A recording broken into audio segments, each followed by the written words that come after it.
Ebipya bizuuse ku boyfriend wa Zari, bibiino mbirese ate ye omukyala Lailah kayondo amugambye gwe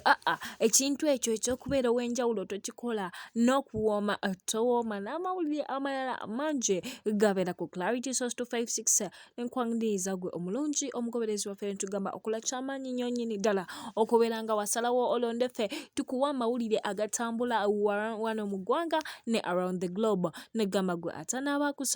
please do subscribe, notification bell tojerabira comment section nayo ebeerawo wansawo enyiga olaba ekigambo ekyo ekimyufu akadaako video jweka like tutandikirewo nga tutandikidde ku saidi y'omukulu omugagga SK Mbuga ono omukulu ekyakasimbi yakigwanza era nga bambi yakola n'omukolo ogw'amaanyi ennyo ddala egimu ku egyo gye twogerako mpaka nakati yaliko bba omukyala Lailah kayondo newankubadde bayawukana bubi nnyo it ended in tears abalogo babaloga munange oyinza okwebuuza kati ate Mbuga ne Lailah kayondo tukomezaawo baki njagala kutuusako information nti omukyala Lailah kayondo yafunye obujja abangi nga bankyogera nti yafunye bujja waliwo ka video akabadde ka circulating inga omukulu ono SK Mbuga ali mukwano muyitirivu mukonemu ne mukyala we gwe yawasa munnange akatambi kano kamaze fuluma omukyala ono Lailah kayondo n'agenda ku pages ze n'atandika okujjayo obusungu n'ajjayo Bwiino ng'ayogera ebigambo ebisongovu eri omukulu SK n'agamba mbu neera omuntu yenna ayagala okudeetinga SK wekola ekintu kimu yogera olulimi olutali Luganda yadde oluzungu omukulu ono ajja lowooza nti oli wa munjawulo era ojja sobola okukola ki okumufuna munnange yeeyongeddeko n'agamba n'ageza ddamu okulaba omukulu Mbuga ewuwe agenda mukuba ebifaananyi abisaasaanye ku intaneti ate n'okutya bannange obusungu bwabadde bungi n'amugamba gwe tewasoma bannange mukazi ono kyatayogedde tetumanyi wa busungu ddala we yabujja naye nga munyiivu nnyo ebyo byonna nga bw'obiraba omukyalo neyo kennyini Lailah kayondo ye yabyogedde bannange obusungu bungi naye we buba bujja Lailah gumadda mu bufumbo ate butaba bujja ensonga gy'oyisaawo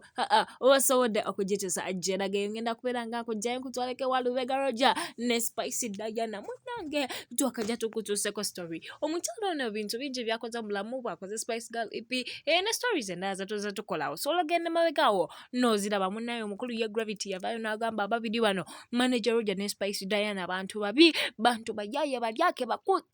ekyatayogeranga tekiriyo era nakyo nekikuwa amawulire agenda mu stories ojja beera obiraba bye bajja munnange bamubuuzizza ku kintu kyakakiisa ako kuolaba ne bamugamba naye bannaye omuntu gwoyogera amafuukule nga mwakolako n'ebyo n'agamba nze ne Spice tabangako omukwano gwange omukulu ono nga teyayisise namu yagambye ye ne Spice Diana tebabangako ba mikwano ne bamubuuza watukka otya okubeera video vixen mu kayimba k'omuntu nga si mukwano gwe n'agamba ebyo ebiseera Manager Rojja ali mukwano gwange era we yali mukwano gwange n'ansaba n'ekyakakisi nkimukolera nze n'enkikola lwa Manager Rojja naye saakikola olw'okuba nali nkyagala oba Spice Diana nali muyinako ekintu kyonna bannange omukulu Gravity yeeyongedde okwewoza akagambo ebyo muliko nze nzigumiza ekigambo kyange kubanga nayogedde mazima abo ababiri Manager Rojja ne Spice tewali kye bakola okuggyako okubeera ab'emitima emibi n'abali ebbenkwe nagambye tetunaba kubeera nga omukulu atuwulira ensonga ddala lwaki ayogera bw'ate newe tunaba tugifunye naye tujja kugikuwa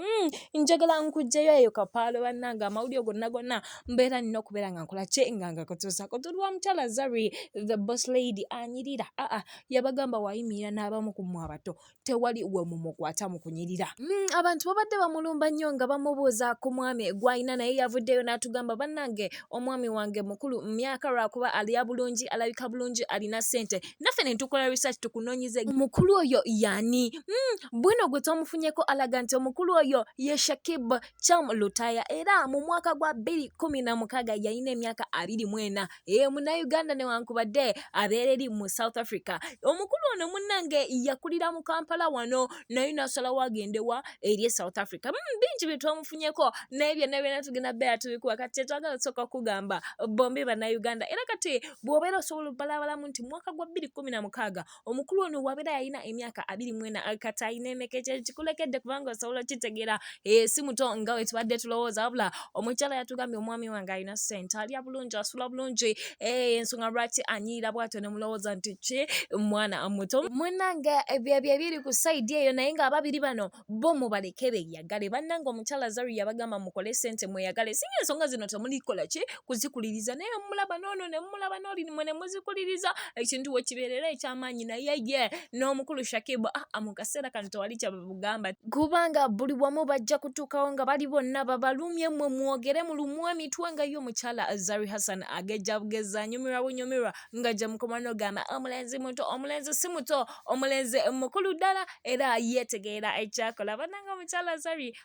obalaze nti kola ssente weeyagala eyo njagala mbeere ng'ate mukwano naye nkugjayo kapalo nkutwaleko wa Dr. Jose Camillion amawulire njagalanga kwembumpimpi omukulu ono yabadde alina ekivulu kyabadde ategese waliwo eggwanga ejjukira togamba yafuluma munaye munnange tebyatambudde bulungi era ekivulu kyakoze ki kyamusaze ekivulu tekyatambudde bulungi yadde naye nga tukyali ku mboozi y'okusalwa ekivulu omukulu oyo si ye yekka n'omukulu DJ Nimrod jjukira alina ekivulu kya All White Party era nga countdown zagenda maaso n'okola ki n'okukolebwa munnange twabadde tuli awo nga ffe tunoonya information twatuukayo ku Uganda Museum njagala nkuweeka video kano njagala mbeere nga nkakulekera olabe ekyabadde ku Uganda Museum gwa osalewo ekivulu kyamusaze oba kyatambudde bulungi. Thank you for being with us tugamba ebira Clarity Source 256 gye walonda kutusako amawulire okola kyamaanyi nnyo nnyini ddala beera bulungi mukwano weeraba kankuwe kano ka video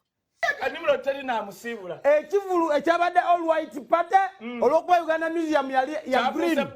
yafuza All Green Party nga green yali walyo kamalo. Era ba Uganda Museum bagenda kudya Nimrod bamuteeke muli ng'ekyobulambuzi. The most property show ku Uganda Museum ever.